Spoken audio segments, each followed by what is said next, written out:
वेद रत्न विद्यालय गुरुकुल के मंच से धर्म विज्ञान संबंधी सभी प्रश्नों का सार्वजनिक तौर पर उत्तर प्रदान करेंगे। जिस किसी के मन में किसी भी प्रकार की शंका हो, भ्रांति हो, दुविधा हो या किसी भी विषय में स्पष्टीकरण चाहते हो, शंका समाधान चाहते हो, तो आपका स्वागत है।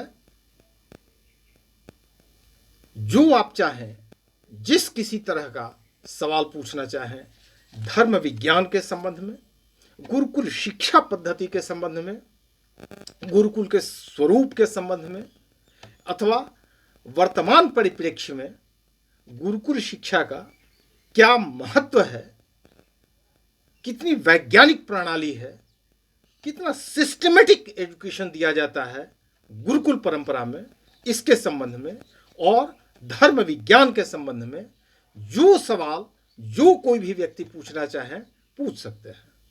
आप सादर आमंत्रित हैं। आइए, क्या आप आइएगा? आइए, अपना परिचय दीजिए और जो आपको सवाल पूछना हो वो सवाल पूछिए। आइए, मंच पर आइए, अपना परिचय दीजिए। मैं शशि भूषण, पटना जिला अंतर्गत पाली अनुमंडल में दहारी ग्राम का निवासी हूँ। हमारे पिताजी का नाम आचार्य श्री पंडित सुराज मिश्र हुआ। आप जो ये व्याख्या के बात पूछे, उसमें हमें यही जानना चाहता हूँ कि वर्तमान जो राजनीतिक व्यवस्था लोग बनाए हुए हैं तथा कथित धर्मनिरपेक्ष, और धर्मनिरपेक्ष में अपने आपको तुष्टीकरण के रूप में देख रहे हैं, धर्म को विकृत कर रहे हैं। हमारे मन मस्तिष्क में इस तरह के बहुत से प्रश्न शंकाएं उत्पन्न होता है। तो गुरुकुल के माध्यम से, इसके शिक्षण पद्धति के द्वारा कैसे हम धर्म विज्ञान, रिलीजियन वगैरह जितने भी हैं आप जो बोले, उस पर पूर्ण व्याख्या कर हमें एक दिव्य ज्योति प्रदान करने की कृपा करेंगे, जिससे मानव का लक्ष्य है या विद्या विमुक्त है, मैं उसे पाकर अपनी मुक्ति की ओर का मार्ग प्रशस्त करूं। यही मेरी याचना है। धन्यवाद। धन्यवाद।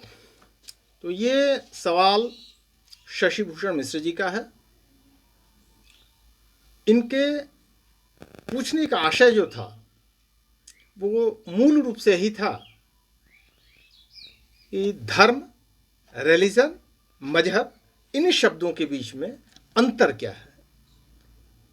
धर्म की गलत व्याख्या करके, धर्मनिरपेक्षता शब्द की गलत व्याख्या करके, गलत स्वरूप दे करके समाज को विकृत किया जा रहा है, देशवासियों को भ्रमित किया जा रहा है और पतन के रास्ते पर लगातार बढ़ते चले जा रहे हैं लोग। धर्म भ्रष्ट, बुद्धि भ्रष्ट, दुष्ट, महादुष्ट, महाभ्रष्ट संस्कृति को प्रोत्साहन दिया जा रहा है। तो इसके संबंध में पूर्ण रूप से प्रामाणिक व्याख्या प्रदान करने का प्रयास करेंगे, जिससे आपके साथ साथ संपूर्ण भारत तथा संपूर्ण विश्व के लोगों को सही जानकारी प्राप्त हो सके, सबकी सभी प्रकार की शंका का समाधान हो सके, एक अस्थायित्व प्रदान हो सके और भारत पुनः विश्व गुरु के रूप में संपूर्ण विश्व में स्थापित हो सके, सबका जीवन स्वस्थ हो, स्वस्थ, सफल, सुखमय जीवन हर व्यक्ति को प्राप्त हो सके। इसका माध्यम है धर्म विज्ञान। धर्म विज्ञान अपने आप में एक संपूर्ण विज्ञान है। आजकल लोग अजीब स्थिति पैदा कर दिए हैं ये लोग कहते हैं कि धर्म और विज्ञान दोनों अलग अलग चीज है, दोनों को एक दूसरा का विपरीत बताने का प्रयास किया जाता है। ऐसा नहीं है। धर्म अपने आप में विज्ञान है और धर्म विज्ञान से ही अन्य सारे विज्ञान की उत्पत्ति हुई है। इस संबंध में स्पष्ट रूप से बताने के लिए एक अलग से धर्म चक्र का निर्माण किया गया है।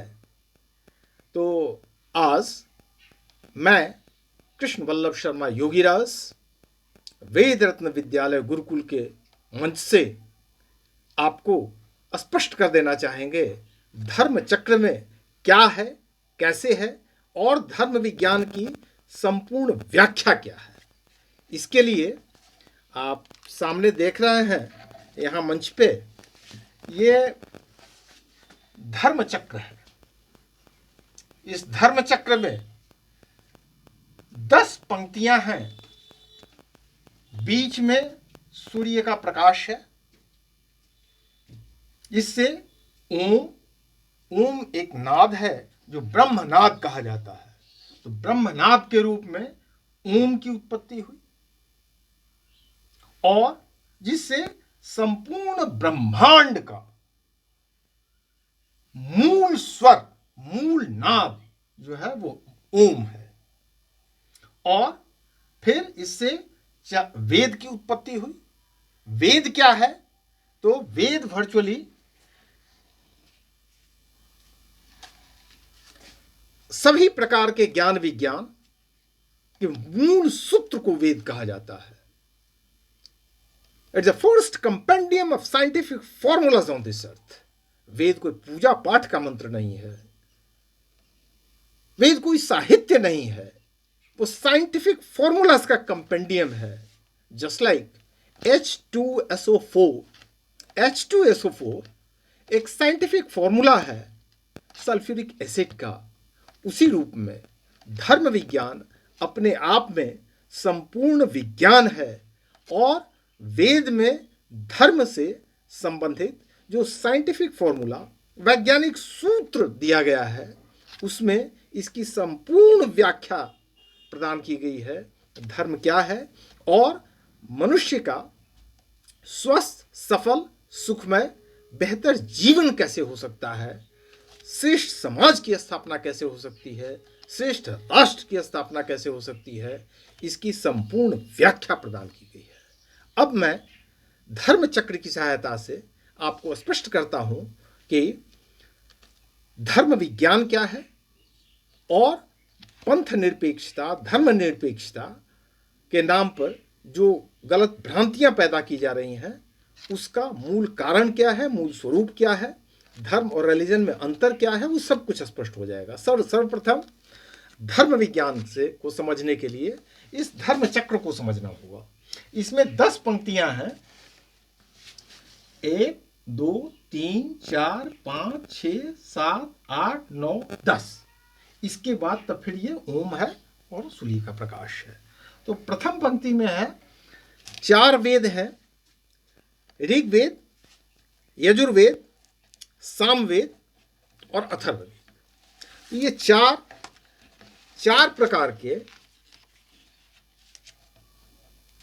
जो वेद का वर्गीकरण किया गया वह उनके सब्जेक्ट्स क्या थे उसके आधार पर 4 भाग किया गया है।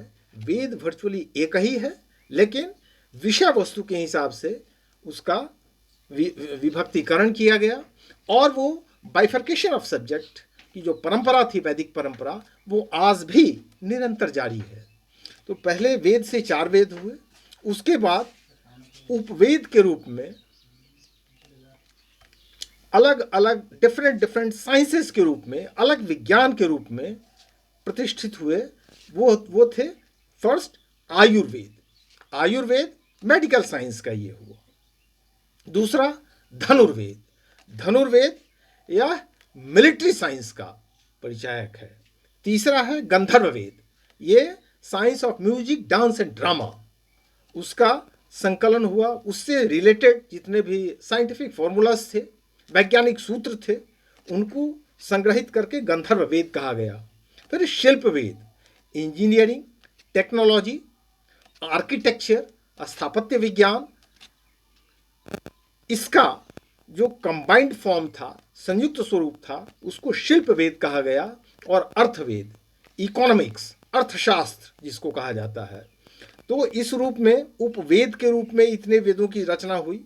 फिर आपको समझना होगा कि हर स्थान की अलग अलग विशेषता होती है, तो और धर्म संस्कृति के कुछ मूल गुण होते हैं, उनको स्पष्ट करने के लिए यहाँ पे धर्म संस्कृति के मूल आधार के रूप में पंचगकार का कंसेप्शन दिया गया। पंचगकार अर्थात 5 शब्द ग से शुरू होते हैं, जैसे पहला गाय, दूसरा गंगा, तीसरा गीता, चौथा गायत्री, और फिर गुरुकुल। गुरुकुल की शिक्षा परंपरा एक सिस्टमेटिक एजुकेशन की परंपरा रही थी, जो व्यावहारिक, वैज्ञानिक, संपूर्ण सार्थक गुरुकुल शिक्षा पद्धति रही थी। अब आइए, धर्म के आधार स्तंभ क्या है, कि शिक्षा, शासन, न्याय, सब की का आधार क्या होना चाहिए। तो इसके लिए स्पष्ट दिया गया है कि शिक्षा, शासन, न्याय, सुरक्षा, स्वास्थ्य, विकास और अर्थव्यवस्था, इन सब का आधार धर्म के 7 स्तंभ हैं। अब धर्म के 7 स्तंभ क्या हैं, तो इसका स्पष्टीकरण वेद में ही दिया गया है। अथर्ववेद के 12वें खंड के पहले चैप्टर का पहला मंत्र है, सत्यम बृहद्रतम उग्रम दीक्षा तपो ब्रह्म यज्ञ पृथ्वीम धारयन्ति। इसका अर्थ यह हुआ कि पृथ्वी को धारण करने वाले धर्म के 7 स्तंभ हैं। पहला सत्य, दूसरा ऋत, तीसरा उग्र, चौथा दीक्षा, पांचवा तप, छठा ब्रह्म और सातवां यज्ञ। अब इसके ये पहला, दूसरा, तीसरा, चौथा, पांचवा लाइन तक आपको एक्सप्लेन कर दिए, छठा लाइन तक एक्सप्लेन हो गया। अब विवाह के कंसेप्शन पर आइए, क्योंकि इसमें सत्य सनातन धर्म के संपूर्ण स्वरूप को एक्सप्लेन किया गया है धर्म चक्र में।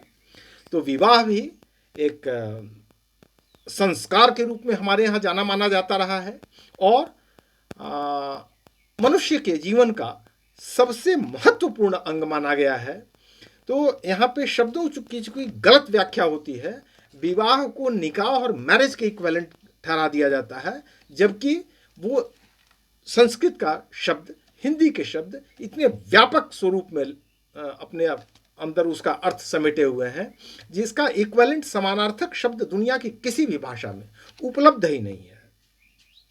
विवाह का पूर्ण रूप से समझने के लिए होगा कि स्त्री पुरुष के दिल, दिमाग, मन, शरीर और आत्मा का जीवनदायक, प्रेमपूर्ण, मंगलमय, अटूट, अस्थाई मिलन को कहा जाता है विवाह।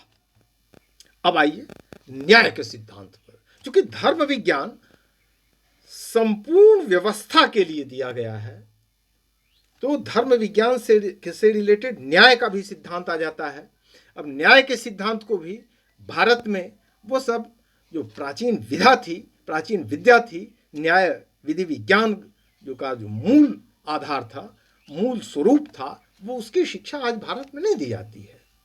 जो पढ़ाया जाता है वो केवल सैमंड, हॉलैंड, हॉब्स और रस्को पाउंड का कंसेप्शन पढ़ाया जाता है। यहाँ किसी भी LLB के लॉ के इंस्टीट्यूशन में, जो भी यूनिवर्सिटीज़ हैं, लॉ के यूनिवर्सिटीज़ हैं या लॉ कॉलेजेस हैं, वहाँ पर इसकी पढ़ाई नहीं होती है। इसलिए आपको समझना होगा कि नारद स्मृति है, विष्णु स्मृति है, मनु स्मृति है, मीमांसा दर्शन है, या फिर गौतम मुनि का न्याय दर्शन है, इसकी पढ़ाई चूंकि होती नहीं है, लंबे समय से इसको बाधित कर दिया गया है। इसलिए पूर्ण रूप में न्याय के सिद्धांत को समझने के लिए यह आवश्यक होगा कि सही रूप में धर्म विज्ञान के आधार पर न्याय क्या है, तो और उसका कितने अंग हैं न्याय के। तो न्याय के 4 अंग भारतीय न्याय विधि विज्ञान के अनुसार हैं। पहला अंग होता है श्रेष्ठ कर्म हेतु पुरस्कार, दूसरा पार्ट है उसका गलती के लिए क्षमा, तीसरा है अपराध हेतु समानुपातिक दंड, प्रोपोर्शनेट पनिशमेंट, और पनिशमेंट अवश्य होना चाहिए। अगर जो दंड नहीं दिया जाएगा तो समाज में कुव्यवस्था फैलेगी। अपराध फैलेंगे, भ्रष्टाचार होगा, आतंकवाद होगा, उग्रवाद फैलेगा। इसलिए समानुपातिक दंड हर किसी के लिए आवश्यक है। गलती के लिए क्षमा है, अपराध के लिए नहीं। अपराध के लिए दंड है। और चौथा अंग होता है पीड़ित हेतु क्षतिपूर्ति। यही धर्मानुसार न्याय का विधान है। अब दूसरे स्वरूप में आइए। न्याय का अर्थ संपूर्ण स्वरूप में धर्म की विजय है। जस्टिस मीन्स विक्ट्री ऑफ धर्म इन ऑल इट्स फीचर्स। और फिर यहां भारतीय परंपराओं के हिसाब से श्रेष्ठ संतान की उत्पत्ति के लिए, मनुष्य के श्रेष्ठ जीवन के लिए, स्वस्थ सफल सुखमय जीवन के लिए यहां 16 संस्कार की व्यवस्था दी गई थी। तो 16 संस्कार क्या है? मनुष्य के जन्म होने के पहले से ये संस्कार शुरू हो जाते हैं। श्रेष्ठ संतान की कैसे उत्पत्ति हो, इसके लिए भी हमारे यहाँ गर्भाधान संस्कार है। उसके बाद पुंसवन संस्कार हुआ करता था। फिर सीमंतोन्नयन संस्कार है, जात कर्म संस्कार है, नामकरण संस्कार है, निष्क्रमण संस्कार है। बच्चा जब घर से बाहर निकाला जाता है, घर से बाहर घुमाया जाता है उसको, पहले छोटा बच्चा घर के अंदर ही रखा जाता है, घर से बाहर उसको निकलने नहीं दिया जाता है। जब घर से बाहर निकलने की परंपरा शुरू होती है तो उसके लिए हमारे यहाँ निष्क्रमण संस्कार की व्यवस्था थी। फिर अन्न प्राशन संस्कार हुआ करते थे। अन्न उसके पहले नहीं दिया जाता था बच्चों को। पहले दूध, हलवा वगैरह, दिस दैट, वही अखरोट अरारूट का हलवा वगैरह दिया जाता था, बार्ली का। अन्न जबकि दिया जाता था तो उसके लिए अन्न प्राशन संस्कार हुआ करते थे। फिर चूड़ा कर्म संस्कार है, जहाँ मुंडन संस्कार होते थे, सारे बाल उसको मुड़ दिया जाता था। फिर कर्ण वेद संस्कार हुआ करते थे। फिर उपनयन जनेऊ का संस्कार हुआ करता था। फिर विद्यारंभ, वेदारंभ संस्कार, उसके बाद समावर्तन संस्कार, और तब फिर विवाह संस्कार हुआ करता था। विवाह संस्कार के बाद मनुष्य गृहस्थ आश्रम में प्रवेश करता था। फिर वानप्रस्थ संस्कार है, संन्यास संस्कार है, और आखिर में फिर अंत्येष्टि संस्कार हुआ करता था। अब इस धर्म चक्र के हाफ सर्किल के नीचे साइड में जो 10 पंक्तियां हैं उसमें आइए। संस्कृत का बहुत ही सुप्रसिद्ध श्लोक है, धर्मो रक्षति रक्षिता। फिर है यतो धर्मस्ततो जयः। तो इसका अर्थ यह हुआ कि यदि आप धर्म की रक्षा करते हैं तो स्वयं आगे बढ़कर धर्म आपका रक्षक होगा, धर्म आपकी रक्षा करेगा। और जहां धर्म है वहीं विजय है। फिर आइए, मनुष्य अपने जीवन को, अपने विचारों को, अपने हृदय को, अपने मन को पवित्र कैसे रख सके, इसके लिए नित्य शुद्धि कर्म की परंपरा थी। यह सब धर्म के अंग हैं। जितने भी स्पष्ट व्याख्या दी जा रही है यह सब कुछ धर्म से रिलेटेड है। तो मनुष्य का जीवन कैसे स्वच्छ हो, पवित्र हो, शुद्ध हो, उसका मन, वचन, हृदय सब कुछ शुद्ध हो, इसके लिए हमारे यहाँ 4 व्यवस्था दी गई। पहला है शौच पालन। शौच पालन का अर्थ है आभ्यंतर शौच और बाह्य शौच दोनों। शौचालय से रिलेट करना इसको गलत होगा। यहाँ पे आभ्यंतर शौच का अर्थ है हृदय की शुद्धि के लिए दुर्गुणों से मुक्ति। दूसरा है योग। योग के द्वारा हम अपने आत्मा और परमात्मा का जो कंसेप्शन है, तो आत्मा को परमात्मा से कनेक्ट करने के लिए, उससे संबंध स्थापित करने के लिए जब ध्यान की मुद्रा में आते हैं और ईश्वर से संपर्क स्थापित करने की जो विधा है उसको योग कहा जाता है। अब इसके लिए योग आसन वगैरह भी है, कैसे शरीर स्वस्थ हो, दुरुस्त हो, किस तरीके से हम सही रूप में ध्यानस्थ हो सकते हैं, एक लंबी प्रक्रिया है। फिर प्राणायाम, श्वास प्रश्वास को नियंत्रित करके कैसे अपने शरीर को और मन को संतुलित रख सकते हैं, स्थित प्रज्ञ आदमी कैसे बन सकता है, इसकी एक विधा है। फिर उसके अलावे है चौथा त्रिकाल संध्या। सुबह के समय, सूर्योदय के समय, दोपहर के समय और सूर्यास्त के समय ईश्वर की प्रार्थना, उसका भी एक विधि है। फिर पंच बलि की यहाँ पर प्रथा रही है। बलि शब्द को गलत व्याख्या करके लोग हत्या को, जीवों की हत्या को बलि से जोड़ देते हैं। ये सरासर गलत चीज है। महाभारत में स्पेसिफिक श्लोक आया है, सुरा मत्स्या पशु मांसम द्विजातीनाम बलिस्तथा धूर्ते प्रवर्तितम यज्ञे नैतद वेदेषु कथ्यते। वेदों में कहीं भी बलि के नाम पर हत्या का कहीं कोई प्रावधान नहीं दिया गया है, कहीं एक भी शब्द हत्या के लिए नहीं है। जहां तक शब्दों का सवाल है, अब नर बलि कहा जाता है। नर बलि का मतलब कभी मनुष्य की हत्या नहीं है, बल्कि अतिथि और गरीब लोगों को भोजन कराने से मतलब है। अपने भोजन करने से पहले गरीब और अतिथि को भोजन करा देना है। फिर 5 तरह के बलि तो हर व्यक्ति को यज्ञ के अलावे दैनिक जीवन में नित्य प्रति करने का विधान रहा है भारत में। पहला हुआ करता था गोबलि। तो गाय को अपने भोजन करने से पहले पूरे आदर सम्मान के साथ, प्रेम के साथ गाय को भोजन करा देना, अपने भोजन का प्रथम अंश गाय को समर्पित कर देना, ये गोबलि हुआ करता था। श्वान बलि, कुत्ते का बलि, अपने भोजन करने से पहले अपने भोजन का एक अंश कुत्ता को दे देना। तीसरा है काक बलि, चिड़िया, कौवा, इसके लिए छप्पड़ पर लोग जाकर के रख दिया करते थे।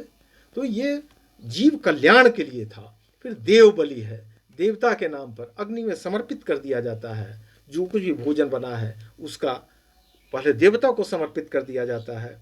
और फिर पिपीलिक आदि बलि, चींटी, कीड़ा मकोड़ा तक के लिए हम लोग ख्याल रखते थे और उसके कल्याण के लिए, उसको भोजन कराने के लिए, उसके लिए भी दे दिया जाता था। अभी भी ब्राह्मण भोज होता है तो हर आइटम में से तोड़ तोड़ करके चींटी, कीड़ा मकोड़ा के लिए बगल में रख दिया जाता है। अब आइए, बहुत ज़्यादा जाति प्रथा और वर्ण व्यवस्था को लेकर के बहुत ज़्यादा उटपटांग व्याख्या कर दी जाती है और लोगों के मन में विकृति पैदा करने का प्रयास किया जाता है। ये ईश्वरीय सद्गुण, संस्कार, व्यवहार, स्वभाव, व्यक्ति के मूल स्वभाव के आधार पर व्यावसायिक वर्गीकरण किया गया है। ये ब्रॉड क्लासिफिकेशन ऑफ सोसाइटी है, ब्राह्मण, क्षत्रिय, वैश्य, शूद्र। ब्राह्मण का अर्थ है जो दुर्गुण मुक्त, सद्गुण धारण करके संपूर्ण विश्व के कल्याण के लिए अपना जीवन समर्पित कर देता है। और जो शिक्षक, प्राध्यापक, प्राचार्य, न्यायाधीश, अधिवक्ता, विधिवेत्ता, कलाकार, संगीतज्ञ, दार्शनिक, इंजीनियर, डॉक्टर, चिकित्सक जो भी हैं, कवि हैं, लेखक हैं, इन सबको, पुरोहित हैं, पुजारी हैं, इन सबको मिला करके एक वर्ग बनाया गया जिसे ब्राह्मण कहा जाता है। लेकिन ब्राह्मण के लिए धर्मनिष्ठ और संस्कारी होना आवश्यक है। और संस्कार कोई बाजार में बिकने की चीज नहीं होती है, वो generation to generation sustained continuation में जब उसी परंपरा में व्यक्ति जीता है तभी वो संस्कार उत्पन्न होते हैं। दूसरा क्षत्रिय है। क्षत्रिय जो राजा हैं, शासक हैं, सैनिक हैं, सुरक्षाकर्मी हैं, इन सबको क्षत्रिय कहा गया। तीसरा वर्ग है वैश्य का। इसमें बनिया है, उद्योगपति है, व्यापारी है, पशुपालक है, किसान है, इन सबको, और जितना भी अलग अलग व्यवसाय धारण करने वाले लोग हैं जो अर्थोपार्जन का काम करते हैं, इनको वैश्य कहा गया। और चौथा अंग शूद्र है, वो लेबर क्लास के लिए है, जो झाड़ू देने वाले लोग हैं, सफाई कर्मी हैं, उद्योग श्रमिक हैं, वणिक श्रमिक हैं, या फिर गृह श्रमिक हैं, घरेलू सहयोगी हैं। तो इन सब लोगों को, पदचर है, सैनिक है, इन सब लोगों को एक साथ मिला करके, पदाती सैनिक, गृह श्रमिक हैं, नौकर चाकर दाई वगैरह का काम करते हैं, घरेलू कार्य में सहयोग देते हैं, कृषि कार्य में सहयोग देते हैं, व्यापार कार्य में सहयोग देते हैं, उद्योग कार्य में सहयोग देते हैं। तो इन सबको मिला करके एक साथ दिया गया शूद्र वर्ण। लेकिन यहाँ कोई भी कर्म छोटा या बड़ा नहीं था और किसी को भी हीय दृष्टि से देखने की परंपरा नहीं रही है। सब लोग एक दूसरे से प्रेम पूर्ण संबंध बनाते रहे हैं और उम्र के हिसाब से लोग चचा, भाई, दादा, नाना, मामा, मौसा, फूफा, उस रूप में आदमी एक दूसरे को संबोधित करता रहा है। भाईचारे का रिश्ता रहा है। जो धर्मनिष्ठ और संस्कारी नहीं है उनके लिए एक तो अलग से शब्द है म्लेच्छ। अब सवाल ये पैदा होता है कि जो बार बार दुर्गुण से मुक्त होने की बात कही जाती है, तो वो दुर्गुण कौन से हैं? तो इसके लिए 10 दुर्गुण हैं जिनसे हर व्यक्ति को मुक्त होना चाहिए, क्योंकि वही दुर्गुण मनुष्य को अनिर्णय की स्थिति में फंसा देते हैं और गलत निर्णय लेने के लिए मजबूर कर देते हैं। मनुष्य बुद्धि भ्रष्ट हो जाता है, धर्म भ्रष्ट हो जाता है, कुकर्मी हो जाता है और सही निर्णय ले पाने में समर्थ नहीं रह जाता है। वो 10 दुर्गुण हैं: ईर्ष्या, द्वेष, क्रोध, लोभ, पूर्वाग्रह, पक्षपात, घृणा, मोह, भय और अहंकार। इन 10 दुर्गुणों से मुक्ति के साथ साथ मनुष्य के स्वस्थ, सफल, सुखमय जीवन के लिए 12 सद्गुण को धारण करना आवश्यक है।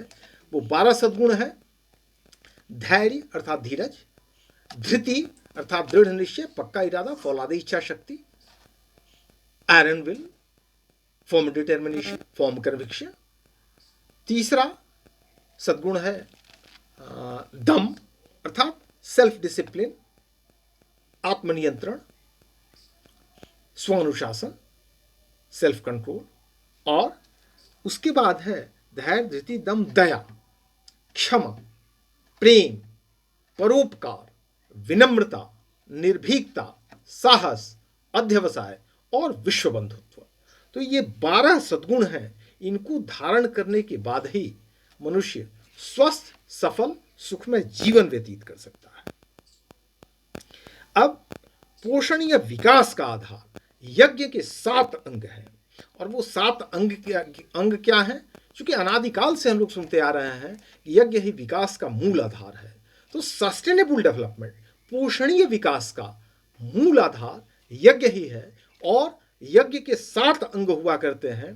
पहला है मंत्रोच्चारण अर्थात साइंटिफिकली कंपोज्ड पावरफुल वर्ड्स का साइंटिफिक रिदम के अनुसार सुर ताल लय मिला करके उसका उस रूप में उच्चारण करना है जिसका पॉजिटिव इफेक्ट नेचुरल एनवायरनमेंट पर और सोशल एनवायरनमेंट पर, प्राकृतिक पर्यावरण पर भी, प्राकृतिक वातावरण पर तथा सामाजिक वातावरण पर, दोनों पर उसका पॉजिटिव इफेक्ट होना चाहिए। और दूसरा है हवन। हवन का अर्थ है पवित्र लकड़ी, तिल, घी, हुमा, जड़ी बूटी जला करके लोकल एनवायरनमेंट, स्थानीय वातावरण की शुद्धि का उपाय। तीसरा है बलि। बलि का अर्थ स्पष्ट कर चुके हैं, विभिन्न जीवों के कल्याण के लिए उनके भोजनार्थ जो भोजन समर्पित किया जाता है प्रेम और आदर के साथ, उसको बलि कहा जाता है। उसके बाद है दान। तो दान जो ब्राह्मण देवता को दिया जाता है जन कल्याण की व्यवस्था के लिए, गुरुकुल व्यवस्था संचालन के लिए, चिकित्सा व्यवस्था संचालन के लिए, उसको दान कहा जाता है। किसी गरीब लंगड़ा लूला भिखमंगा को जो कुछ भी दे देते हैं वो दान की कैटेगरी में नहीं आता है। वह परोपकार हो सकता है, दया हो सकता है, लेकिन दान नहीं हो सकता है। दान का एसेंशियल इंग्रेडिएंट है कि आवाहन करके दिया जाता है, सादर आमंत्रित करके दिया जाता है, और जो ब्राह्मण देवता को दिया जाता है जन कल्याण, विश्व कल्याण के उद्देश्य से दिया जाता है, उसी को दान कहा जाता है। बाकी जो कुछ भी आप देते हैं गरीब लंगड़ा लूला भिखमंगा को, वो दया हो सकता है, परोपकार हो सकता है, दान नहीं हो सकता है। और उसके बाद दक्षिणा का स्थान आता है। तो दक्षिणा एक प्रोफेशनल चार्ज है, सर्विस चार्ज के रूप में दिया जाता है। जस्ट लाइक एक डॉक्टर, एक लॉयर, एक अधिवक्ता को, एक चिकित्सक को आप उसके सेवा शुल्क के रूप में, प्रोफेशनल सर्विस चार्ज के रूप में जो कुछ भी प्रोवाइड करते हैं, अर्पित करते हैं, उसी को दक्षिणा कहा जाता है। उसके बाद होता है समाज विकास। तो समाज विकास के लिए भी हर मनुष्य का एक प्रयास होना चाहिए, फाइनेंशियल कंट्रीब्यूशन और आर्थिक भी होना चाहिए सहयोग, और साथ साथ शारीरिक मानसिक सहयोग भी होना चाहिए।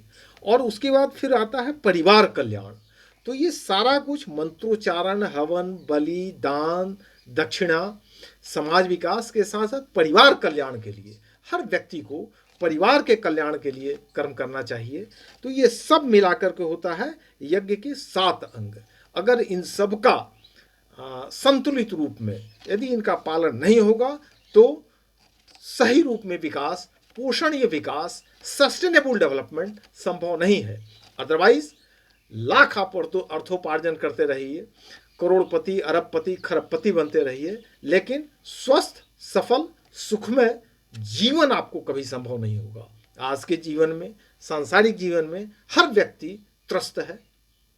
किसी को शारीरिक कष्ट है, मानसिक कष्ट है, आर्थिक कष्ट है, चिंतामग्न है, तो विभिन्न प्रकार की व्याधियां उत्पन्न हो गई हैं। हर किसी का परिवार डिस्टर्ब है, व्यक्तिगत स्तर पर लोग विकृति को प्राप्त हो रहे हैं। उसका मूल कारण यही है कि यज्ञ के 7 अंग जो कि हैं उनका पालन नहीं किया जा रहा है, धर्म का पालन नहीं किया जा रहा है। अब न्याय का अर्थ संपूर्ण स्वरूप में धर्म का विजय है, धर्म की विजय है।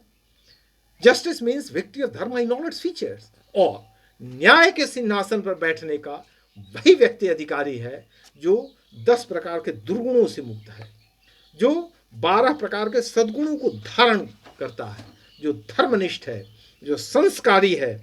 और ऐसा व्यक्ति ही न्याय के सिंहासन पर बैठने का अधिकारी है।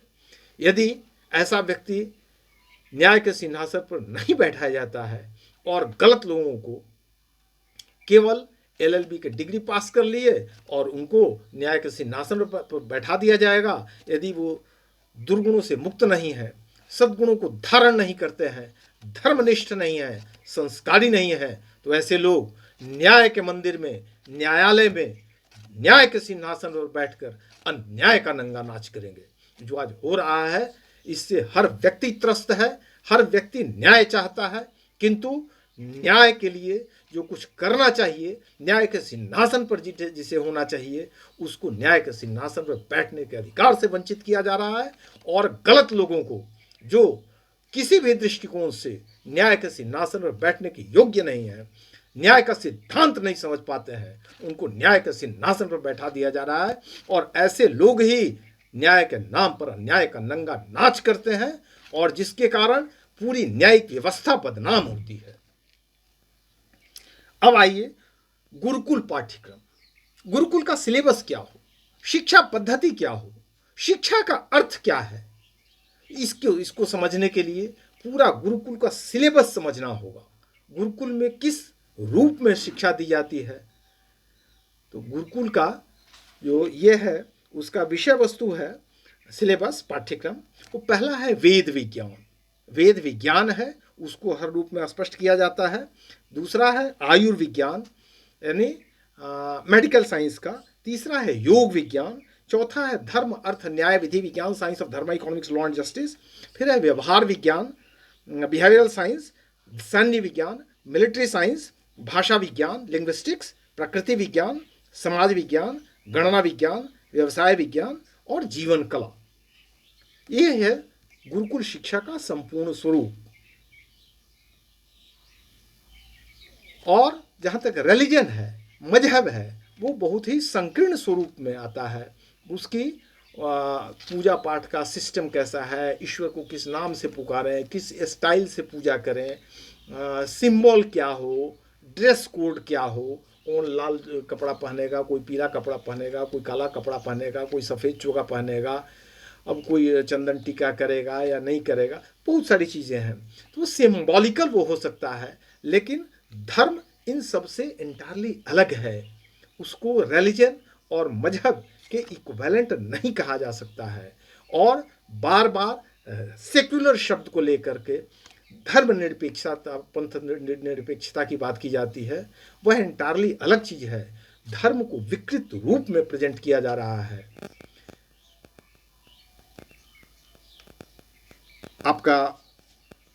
आपकी जो कुछ भी शंका थी, जो कुछ भी संदेह था, आपकी शंका का समाधान हुआ है अथवा नहीं?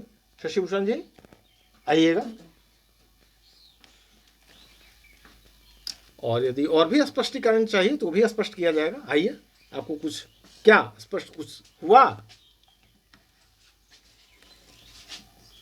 आपके मुखारविंद से निकले हुए एक एक शब्द भगवान के जो चरणामृत का पान किया जाता है पवित्र होने के लिए, तो वास्तविकता में चरणामृत से पवित्रता जो है वो अपने आप में कि लोग क्या अनुभव करते हैं, लेकिन एक ज्ञान रूपी जो पंचामृत मिल रहा है वो जो है वास्तविक में पवित्र होता है अंदर और बाहर।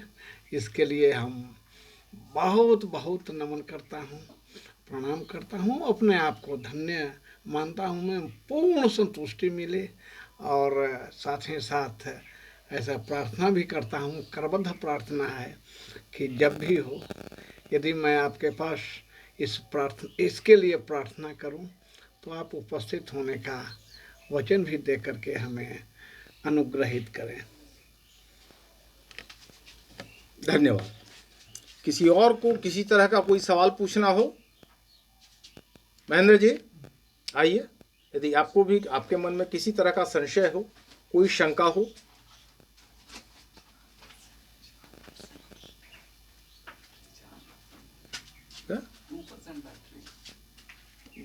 कनेक्ट कर दो। अच्छा ठीक है, ठीक है। तो बाकी सवाल का जवाब अगले सेशन में दिया जाएगा। समय समाप्त हो रहा है। धन्यवाद।